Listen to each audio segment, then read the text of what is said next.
ಅದು ಮೊದಲನೇ ಡಿಸ್ಕ್ರಿಪೆನ್ಸಿ. ಗುಣಾತ್ಮಕವಾಗಿ ಈಗ ಎಲೆಕ್ಷನ್ ಕಮಿಷನ್ ಏನೋ ಮಾಡ್ತಾ ಇದೆ ಅಂದ್ರೆ ಇದು ನಮ್ಮ ಒಳಿತಿಗಾಗಿ ಅಂತ ನಮ್ಗೆ ಆ ಭರವಸೆ ಮೂಡಬೇಕೇ ಹೊರತು ನಮಗೆ ನಮ್ದೆಲ್ಲಿ ಕಟ್ಟು ಮಾಡ್ತಾರೋ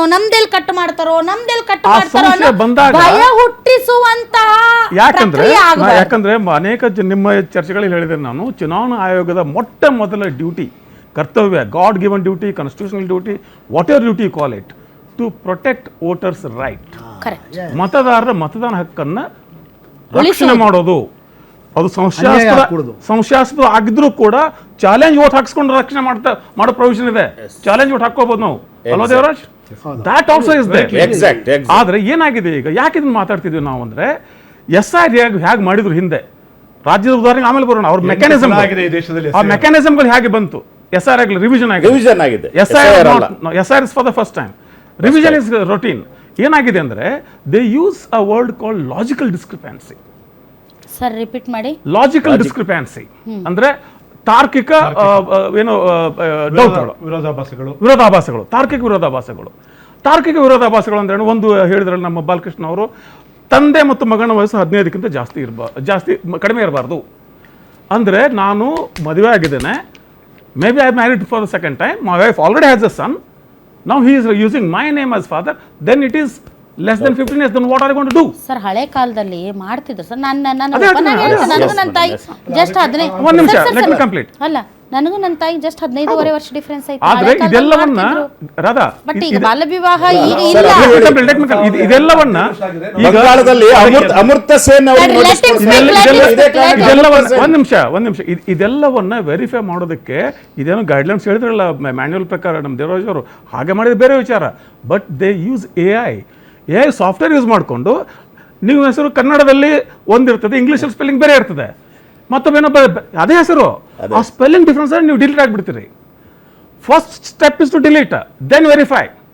ಅಲ್ಲ, ಅಲ್ಲೇ ಬರೋದು ಸರ್. ಏನು ಗೊತ್ತಾ ಸರ್, ನೀವು ನನ್ನ ಹಕ್ಕನ್ನು ರಕ್ಷಣೆ ಮಾಡ್ತಾ ಇದ್ದೀರಿ, ಕಂಬು ವಾಟ್ ಮೇ ನಿಮ್ಮ ಓಟ್ ಹೋಗಲ್ಲ ಅನ್ನುವಂಥ ಒಂದು ಧನಾತ್ಮಕವಾದ ಗುಣಾತ್ಮಕವಾದ ಭರವಸೆಯನ್ನು ತುಂಬಬೇಕೆ ಹೊರತು ನಿಂದು ಹೆಂಗೆ ಡಿಲೀಟ್ ಮಾಡೋ ಬೇಕು ಅನ್ನೋದಕ್ಕೆ ನಿನಗೆ ತಾರ್ಕಿಕವಾಗಿ ಬಹಳಷ್ಟು ಅಂಶಗಳಿವೆ ಅನ್ನೋದು it sense wrong message. Cut ಮಾಡಕ್ಕೆ ನೋಡ್ತಿಲ್ಲ ಅನ್ನೋದು ಬಂದ್ಬಿಟ್ಟೈತಿ ಈಗ. ದೊಡ್ಡ ಉದಾಹರಣೆ ಕೊಡ್ತೇನೆ, ದೊಡ್ಡ ಉದಾಹರಣೆ. ಒಂದು ನಿಮಿಷ ಬಾಲಕೃಷ್ಣ, ಒಂದು ಬಿಗ್ ಸರ್ ಗೌಡ ಏನ್ರಿ ಸರ್, ಈಗ ಜಿಯೋ ನಮ್ಮ ಕಡೆ GOUDA, ದೊಡ್ಡ ಉದಾಹರಣೆ ಕೊಡ್ತೇನೆ, ದೇಶಾದ್ಯಂತ ಚರ್ಚೆ ಆಗ್ಬೋದು. ಉದಾಹರಣೆ, ಒಂದು ಡಾಕ್ಯುಮೆಂಟ್ ವೆರಿಫಿಕೇಶನ್ ಡಿಗ್ರಿ ಸರ್ಟಿಫಿಕೇಟ್ ಇದೆ, ಡಿಗ್ರಿ ಸರ್ಟಿಫಿಕೇಟ್ ಇರಬೇಕು ಅಂತ. ಈಗ ನಮ್ಮ ಪ್ರಧಾನಮಂತ್ರಿಯವರು degree MA in entire political science from Gujarat university, ಅದನ್ನ ಕೊಡಲಿ, ಅದು ವೆರಿಫೈ ಮಾಡಲಿ. ವೆರಿಫೈ ಮಾಡಿದ್ರೆ ಡಿಲೀಟ್ ಮಾಡಿಬಿಡ್ತೀರ ಪ್ರಧಾನಮಂತ್ರಿ ಓಟನ್ನು, ನೀವು ಡಿಲೀಟ್ ಮಾಡ್ತೀರಾ? ಮಾಡ್ಬೇಕಲ್ಲ ಮತ್ತೆ.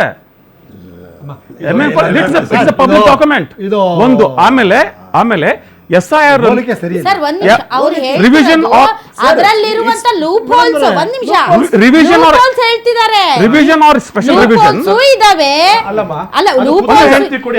ಮುಗಿಸ್ತೀನಿ ಕೊಡಿ. ರಿವಿಷನ್ ಆರ್ ಸ್ಪೆಷಲ್ ರಿವಿಷನ್ ಅದು ಮುಗಿದ ಸಹಜ, ಇದು ಬರುವಂತ ಸಹಜ. ಚುನಾವಣೆಯನ್ನು ಯಾವಾಗ ನಡೆಸಬೇಕು? ಆ ರಿವಿಷನ್ ಮುಕ್ತಾಯ ಆದ ಮೇಲೆ.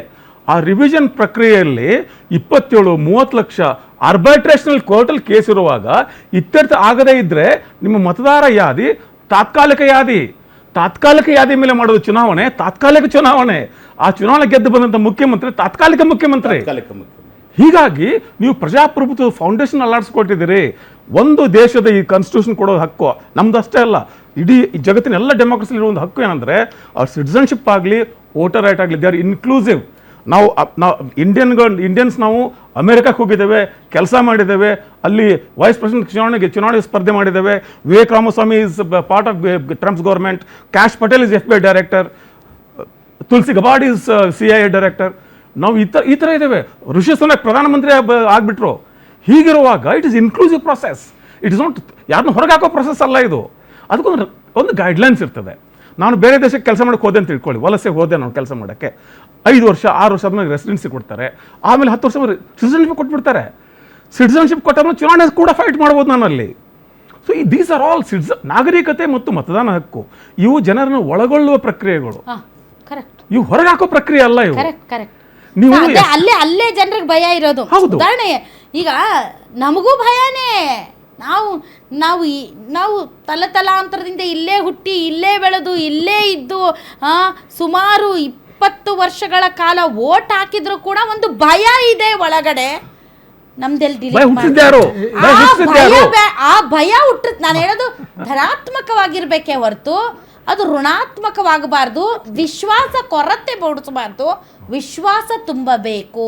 ಹೆದರಿಕೆ ಅಲ್ಲ ಇದು. ಪರಿಷ್ಕರಣೆ ಅನ್ನುವುದು ಭಯದ ವಾತಾವರಣ ಸೃಷ್ಟಿಸಬಾರದು, ಮಾಡಬಾರ್ದು. ಯಾಕೆ ಭಯ?